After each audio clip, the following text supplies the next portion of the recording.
Welcome back to the Self-Esteem and Confidence Mindset podcast with me, Johnny Pardo. And today I welcome Sandra Silverman to the show. And I'm looking forward to where this conversation's going to go today. So thank you for joining me today, Sandra. Appreciate you. Thank you for having me. It's awesome. In beautiful Miami there, as we were saying. Wish I was there to a degree. Love it. So a quick introduction to Sandra. So Sandra, better known as Sandy, is the best-selling author of From Bullshit to Botox and host of Party's Over, a podcast and talk show where she keeps it real about beauty, wellness, and reinvention. She's walked the runways of NYFW and Paris Fashion Week, been on radio, and just launched her second book, proving life after 50 is anything but boring. Sandra, welcome to the show. Like I said, I'd love to know, first of all, I know you've got two books with two different kind of like messages, although they could be linked as well. But what really got you into helping women in this area of like beauty and slowing down or changing the aging process? We'd love to hear how you got into that. So I did my first procedure in 1998, so a million years ago. And from there, I had basically done so many surgeries and I was just chasing this external beauty so much to the point where I realized after doing so many surgeries that I wasn't 100% happy. So I've done all this exterior work. I wasn't really happy. So then I did a deep dive working on myself internally and just figuring out why I wasn't really loving myself. And that was a whole other journey, figuring out like why this isn't making me happy. And then getting to the point where I was completely balanced, where I did the external work, then I started doing the internal work, and then I found my balance. And so I wanted to share that with other women in that whole journey to empower them. First, they can do whatever they want to make themselves feel better in terms of whatever surgery, whatever procedure, as long as they look natural and they're doing it for themselves and nobody else. And they're doing it because they are happy and they're just looking, for something, additional, but not actually trying to chase this happiness that really didn't exist. So I thought by writing the book, I would be able to help people where I explain all the procedures, I explain my journey, but in a way where it's humorous and easy to read, but not also there's a great message in there as well. So they can see, okay, this person did all this work. She wasn't really happy. Now she's done all the internal work to find her true happiness and to figure out like how to love herself. And I thought people would be able to relate to that, because I'm sure there are, so many people out there, experiencing, something similar, or they don't actually know where to start. Like they turn 50 and they had let themselves go over time and, they don't know where to begin. So it's just kind of like a step-by-step guide as well. So basically it's something for everyone. I love that. So it's not just, sounded like for you, it wasn't just about like these things on the external, but you had to do the inner work as well. And a lot of that, and you're sharing that. So what was some of the inner work for you? I'm always fascinated by people's journey. What kind of things did that involve? Life coaching was a big part, and really eliminating toxic people from my life. So I'd done all this external work. I wasn't 100% happy. And I realized by starting to work with a life coach a few years ago that I had so many toxic people around me. My relationship with my ex was toxic. I had toxic friends. I mean, these are some friendships that I'd had for like 35 years that I had to eliminate, which was really hard because these are friends from college. And once I started that journey, I felt so much better. Once I started to eliminate the toxic people in my life and just realizing that if I really love myself, I wouldn't want these people around me. And I wasn't loving myself. I just had the toxic friendships, had the toxic relationship. I didn't feel balanced. And, part of that was the internal struggles that I was having,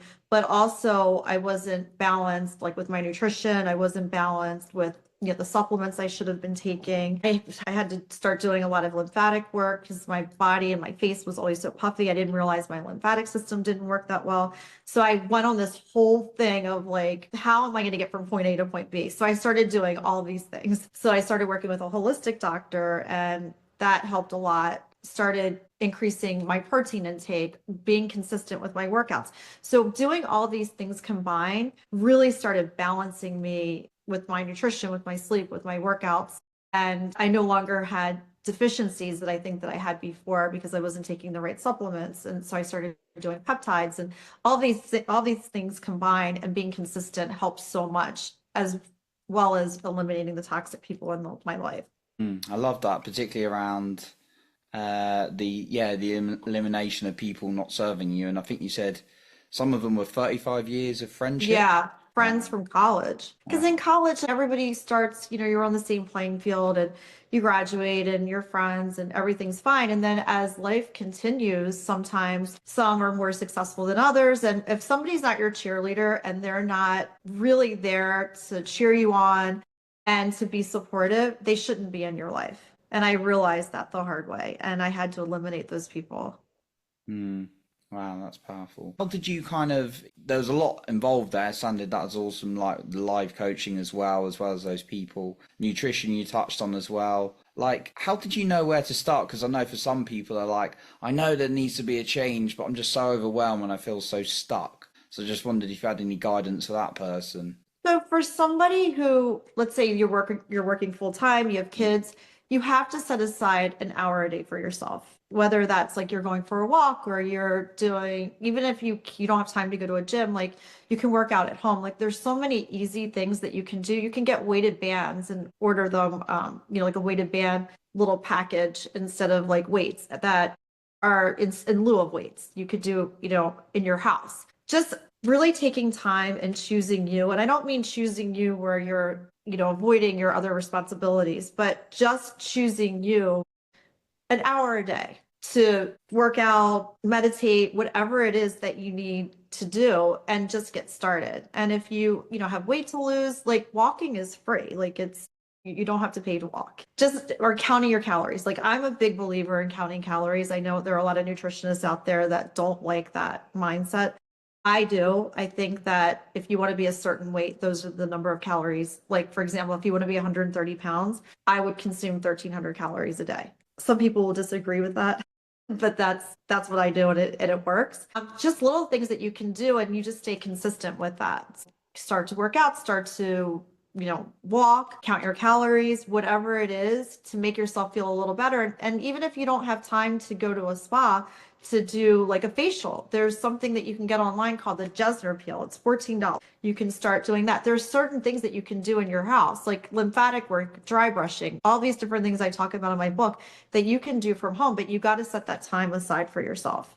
An hour a day, just finding that for yourself. Start with that, like if you can. I Mm. mean, hopefully everybody can find an hour a day for themselves, but a lot of people don't choose themselves, and they just get caught up in all their responsibilities, which I understand because I raised two kids. I was working. I understand that. I mean, it's difficult. If you don't choose you on some level, like nobody else is really gonna Mm. choose you. You have to like kind of choose yourself to love yourself and do things for you. And I know you talked about what we've talked about a couple of times is walking away from these toxic relationships, not Yes. just an intimate, but like friendships as well. Which is That's really hard. And I'm sure there are a lot of listeners out there who have toxic friends around, people that are just withdrawing from you and not making deposits. And those people you have to eliminate. And it could be even a family member. But if they're not supporting you and cheering you on in life, they shouldn't be around you. how did you go about like finding the right people for you? Been lucky. I have a lot of good friends, but I also, like I said, had this group of friends from college that were super toxic.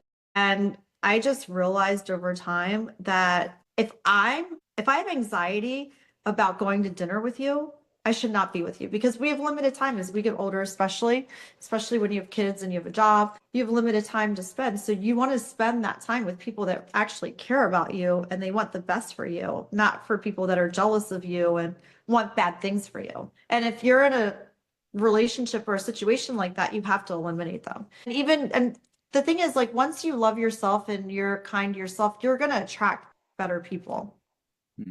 I like that. Oh, okay, so it Yeah. sounds like you've had quite a few good people in your life. It was just Yeah. eliminating Well, the I had ones both. that, yeah, made you even more eliminate perhaps the people who weren't like serving you or making you feel so good? I'm more careful now. So now I'm only really attracting good people. And if I am Awesome. attracting, I see the red flags now. So if I'm attracting somebody that isn't good for me, I immediately know what to look for and I'll just walk away. Because you can always tell, they always give you signs in the beginning. Like Mm. someone might make a rude comment or, oh, I wish, I had your life or whatever it is, stuff like that, whatever it is, you can pretty much tell in the beginning. Do you get like a feeling as well about them? Mhm. Or is it Yeah, just my signs? intuition is pretty strong Mm. now. So yeah, a feeling for Mm. sure. Sort of energetically sometimes I'm interested. Yeah, so your second book is From Bullshit to Bullshit to Broken Heart. Yes, So that's a lot around relationships. it is. So the second book, so I allude to my marriage in the first book where my ex and I, we had four separations. So finally, the fourth separation, I decided I'm never going back. I'm done playing this game. I filed for a divorce. So this happened July of 2024. And I blocked him. So for the first 3.5 months, he was blocked. And unfortunately, I had broken my wrist and my tailbone and I was in the hospital. And then he came to the hospital. And when that happened, that kind of stopped the no contact. But so we're going through the divorce. And I decided to write that book to basically empower women for a couple different reasons. One was showing them like the signs, the red flags, all about the toxic marriage that I had so they could see like, look, this person went through this whole thing, which I should have left in 2009 and I didn't. We met in 1997, but in 2009, things started to get bad. There was infidelity and all these different things started happening and I stayed. I stayed because I wanted to keep my family together. I stayed because I was scared. I stayed. I didn't want to break up the family. I felt guilt and I wasn't choosing me. Like I chose to stay in this toxic relationship to my detriment, which I never should have done. So now fast forward, I should have left in 2009. Instead, now we're in 2024. This guy's left for the fourth time, but he always comes back. And I had to make a decision. Like, am I going to keep playing this crazy, emotional loop of toxicity, or am I going to actually do something this time and put my foot down and not go back? So at that point, I decided, you know what, I'm going to start dating, which I hadn't before, even during the other separations. At this point, I'm 53 years old. It's a jungle out there.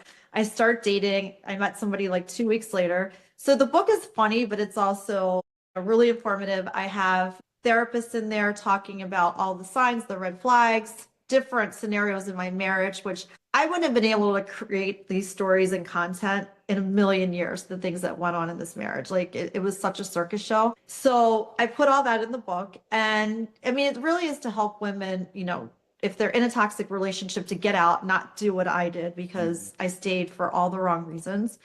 And also show them that there is life after a 27-year relationship. At 53, I put myself back out there again in a totally different decade. So when I was single in the 90s, there was no social media, life was completely different. Now, dating in 2024, life had changed so much. So it was like a whole new world, but I was able to kind of navigate and, meet a lot of people. I have not on the apps, but, just like meet them organically. It's been challenging, but fun. But just to show women, like, don't be scared. Like, just put yourself out there. Like, just start. You have to start somewhere. And I know a lot of people are afraid after being in such a long relationship. Yeah, what would you say? And I can totally understand it from a man's perspective that women find it hard to trust men again sometimes from what they go Mhm. through. But like, what would you say to the woman who's like really, she does want something, but she really lacks that sort of trust to get out there again? It's not easy.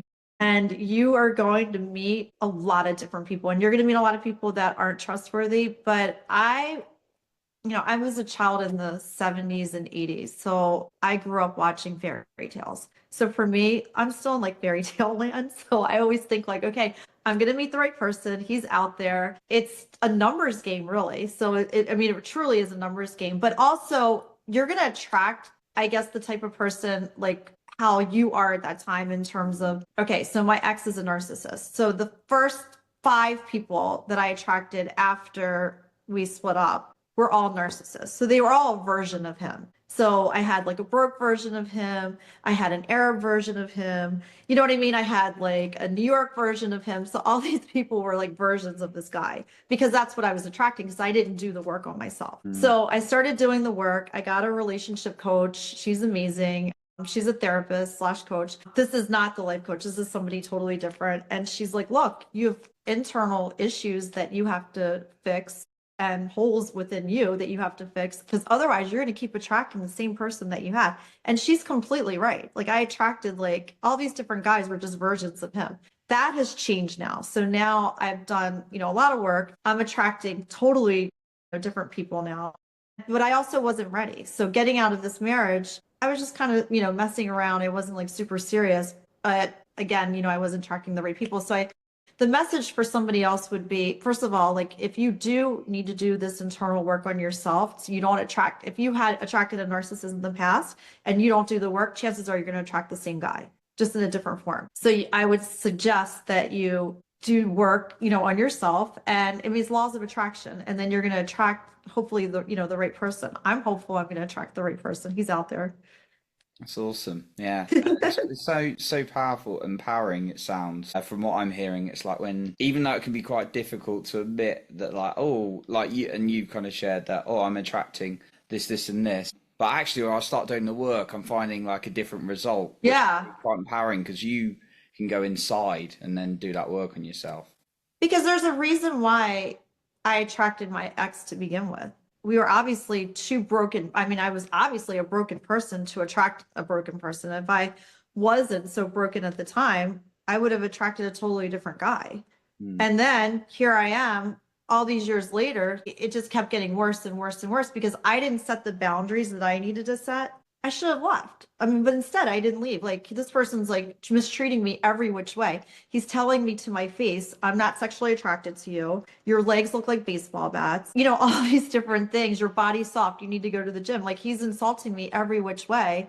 And I stay, which is ridiculous. Like why? Because I obviously didn't love myself. If I loved myself, I would never tolerate that. I mean, if right now, the way that I am, if I went out and met somebody and he's like, hi, your legs look like baseball bats, I wouldn't speak to him again. That's like insane, right? But back then, like, why would I even tolerate something like that? Like, I'm pregnant with our first child, and he's telling me that he's calling himself a whale watcher. I'm pregnant. I gained 60 pounds during the pregnancy, and he's calling himself that's abuse. But I tolerated it, which is insane. Like, why would I do something like that? So that's what I needed to work on. Like, why did I put up with so much? Why? Why did I stay? Why didn't I leave when I knew he didn't really want to be with me in 2009? And then I stayed for 15 more years. And I'm hoping when women out there read my book or even watch my show, that they realize like, look, this person stayed for all the wrong reasons. And I'm hoping that I can help people really get the strength to choose them and to love themselves and not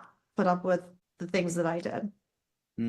Because really, at the end of the day, when someone's that mean to you, it's not really about you, it's about them. That person must feel so horrible about themselves to have to treat another human being the way that he treated me. I've never met a person who, loves themselves and loves life and is mean to people, personally.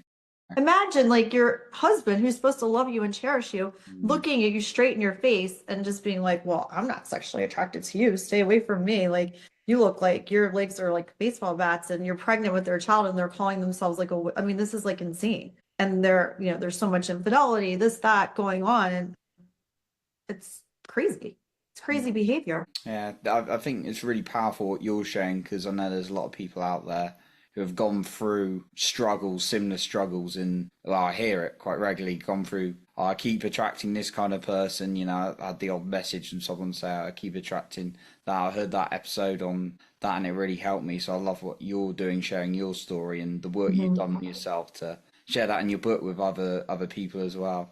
You mentioned about boundaries. How do you kind of like set boundaries now? How did you kind of develop that? Because I know people find it really hard. It's so hard. I just learned over time. I'm like, this is crazy. If I keep repeating the same behavior that I had portrayed like all these years, I keep doing the same thing, I'm not going to get like different results. I'm getting the same results. Like I have got to set boundaries. And that happened over time because I got to the point where I'm like, I love myself now. Like I didn't love myself before. I don't want these people in my life. Like I don't want my ex in my life. I don't want these friends in my life. I want good people in my life who are cheering me on, who are happy for me, who love me, like who, want the best for me. And once you do that, you're only going to attract good people. You're not going to attract the same type of person again. And the only way to do that is to set the boundaries where you're looking at yourself like, I'm better than this. Like, I don't deserve this. I deserve so much more. So now my boundaries are really good now. I mean, it took a long time, but I don't want certain people around me. Like if their energy isn't, if we're not on the same frequency, honestly, would rather not have anybody around me. It's a key one I found as well, energy and how people Mhm. respond to you. Is there like anything, I always love to know what people kind of do on a regular basis, and that can vary, but is there anything you do now to kind of really connect with yourself regularly and give yourself that love, like any tools you find useful? It's really about self-care. And I think it's like everything combined. So it's the work that I do like holistically, like with my supplements and just taking the time like every day to take my peptides and take my supplements and eat certain amount of protein. I'm consistent with my workouts. I'm consistent with my lymphatic work. All those things combined, plus, really taking the time to make sure that I'm around good people and, spending time with those people and just being super consistent with everything. And I feel like when you do all of that, you feel so balanced that it's easy to love yourself when you feel great about yourself. I Mm. mean, internally and externally. So, I'm happy now with everything. Like before, yes, I did all these procedures. I did a facelift and I did a tummy tuck and like 25 surgeries that are in the book, but I wasn't happy. So I realized, okay, I need to do the internal work to become happy, like not just the external work. And that took time because that was me figuring out, like, going back to my childhood, going back to issues that I had, working through those issues to feel like whole and complete again. And to do that, like it was a long road. And I do talk about that in the second part of the book. I've done plant-based drugs, I've done hypnosis, I've done, therapy, and I've done life coaching, like so many different things that I've done to help kind of heal like old wounds. Because sometimes people don't even know what kind of wounds that they have. But I did ibogaine, which is a plant-based drug, which is super intense. And when you do that, you're wearing a mask, an eye mask, and once the drug actually, kicks in, you're watching your life from your own perspective. It's like watching your life you're in a drive-in movie, and it opens like 10 more percent of your brain that we currently don't use at that moment.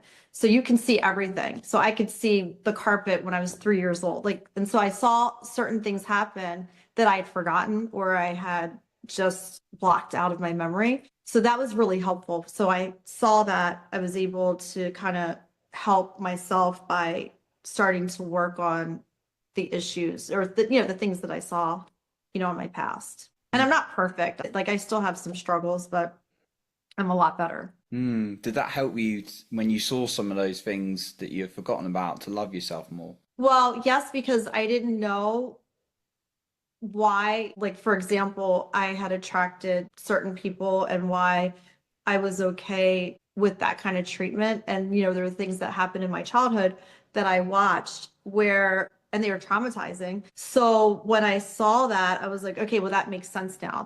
Makes sense why, I feel this way and I need to work on these things. So it was helpful. And I talk about some of those things in the book that, I had seen and how to kind of work through them. Hmm.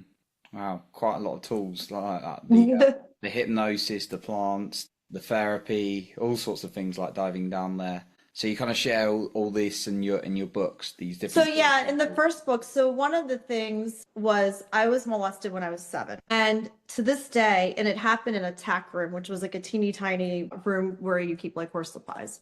So I had blocked that out. And then I realized over time, I'm like, okay, I can't get into an elevator without completely like panicking. I can't ever go, and even to this day, I can't get into an elevator by myself because it reminds me of that room. But I didn't know because I blocked that out at the time, like what's going on. And then when that happened, the facilitator was like, oh, well, this is, you're in a small space sort of thing. And so I talk about that in the book. So that was actually really helpful, even though I'm better. I can get into the elevator with other people. Right now, I can't get it. I live on the 19th floor and I can't go in my elevator. I walk 19 floors out of my building. When I enter the building, somebody will ride with me. But you know what I mean? Just certain things. And I'm trying really hard to get over that. Like I haven't been 100% successful, but I am better. So just things like that, that you kind of block out. And I mean, a lot of people have had trauma and sometimes they don't even really remember why. And there's certain things that you can do, like sometimes hypnosis helps. The ibogaine helped me. Some people do like ayahuasca, like, some plant-based drugs that help if you believe in that. I know some people do like ketamine therapy, things like that to remember, because it's a lot of times it's hard because you block these things out. Well, I know you're sharing your journey in your books, and they're going to be like powerful reads for anyone who grabs a copy of either of the books. So, yeah, Sandra, before we kind of like wrap up today, where can the listener find your books if they want to grab a copy? Where's the best place to reach you? Because I know you're in a few places. And yeah, is there maybe a final point you want to leave us with today? That would be great. Well, so the show is going to be on YouTube. It's called Party's Over Show, and it launches November 17th. So that, like I said, talks about both books. From Bullshit to Botox is on Amazon and Barnes and Noble, and it's in the UK as well. There are a bunch of platforms in the UK that you can just Google it. My Instagram is Sandra Silverman. My website, Sandra Silverman. And that's pretty much it. Oh, amazing. Thank you. If yes, then you can grab a copy of Sandra's books in the show notes below, and go on her website or her Instagram Yes. in the show notes below. So just all of that will be below this episode. So And the second one isn't released yet. It'll be released in 2026. in But 2026. they're funny. So I don't want the listeners to think that like, oh, it's so serious, even though the topics are serious. They're still written in like a humorous way. And the show is very humorous. Entertaining, amazing. 17th, the show's out. So Yes. yeah, Thank you. be Yeah. linked below. November This is 17th. out. Cool. So Sandra, a massive thank you for coming on today. Thank you for having me. Thank you. So that concludes our episode for today. And remember to lead with your heart and not with fear.